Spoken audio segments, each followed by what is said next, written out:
Hai, perkenalkan nama saya Ralan Billy Fidaili dari Pendidikan Ekonomi kelas C. Di sini saya akan menjelaskan materi riba dalam Islam.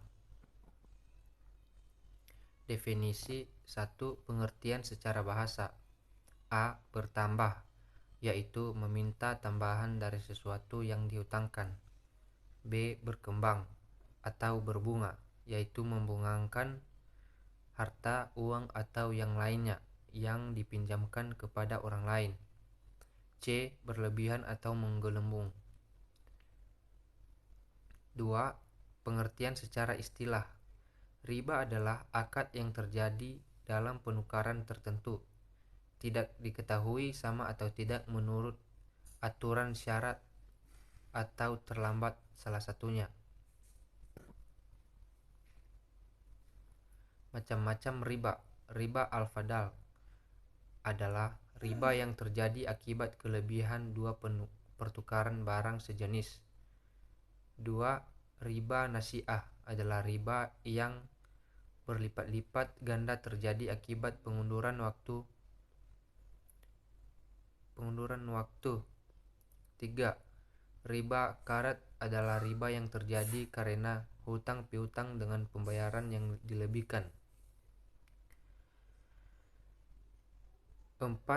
Riba jahiliyah adalah utang dibayar lebih dari pokoknya karena si peminjam tidak mampu membayar utangnya pada waktu yang ditetapkan. Hal-hal yang menimbulkan riba. 1.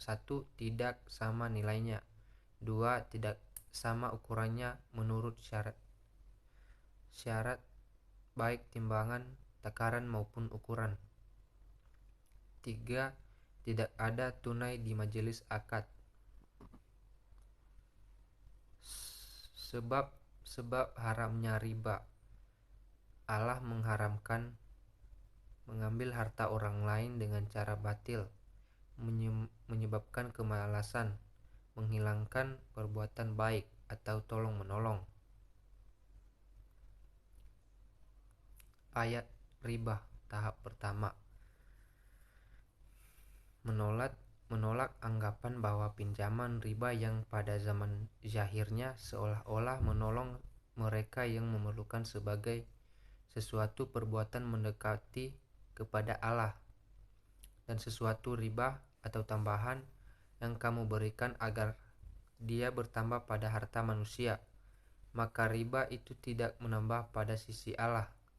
Dan apa yang kamu berikan berupa zakat yang kamu maksudkan untuk mencapai keridaan Allah, maka yang berbuat demikian itulah orang-orang yang melipat gandakan atau pahalanya.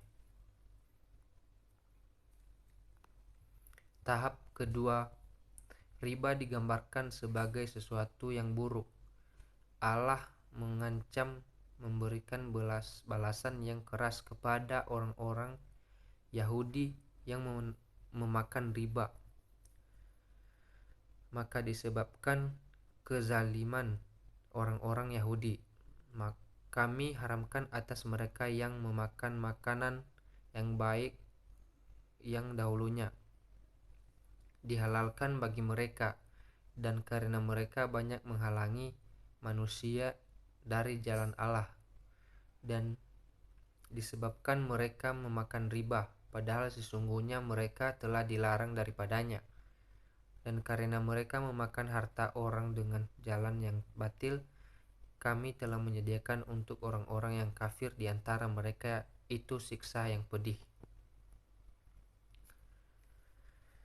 Tahap ketiga yaitu riba diharamkan dengan dikaitkan kepada sesuatu tambahan yang berlipat ganda. Para ahli tafsir berpendapat bahwa pengambilan bunga dengan tingkat yang cukup tinggi merupakan fenomena yang banyak dipraktikkan pada masa tersebut. Allah berfirman, "Hai orang-orang yang beriman, janganlah kamu memakan riba dengan berlipat-lipat ganda, dan bertakwalah kepada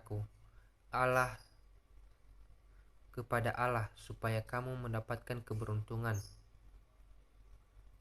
tahap terakhir. Allah dengan jelas dan tegas mengharamkan apapun jenis tambahan yang diambil dari pinjaman. Ini adalah ayat yang terakhir diturunkan menyangkut riba. Hai orang-orang yang beriman, bertakwalah kepada Allah dan tinggalkanlah sisa-sisa dari berbagai jenis riba jika kamu orang-orang yang beriman. Maka jika kamu tidak mengerjakannya, meninggalkan sisa riba, maka ketahuilah bahwa Allah dan Rasul-Nya akan memerangimu.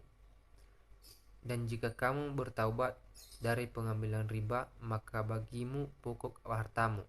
Kamu tidak menganiaya dan tidak pula dianiaya.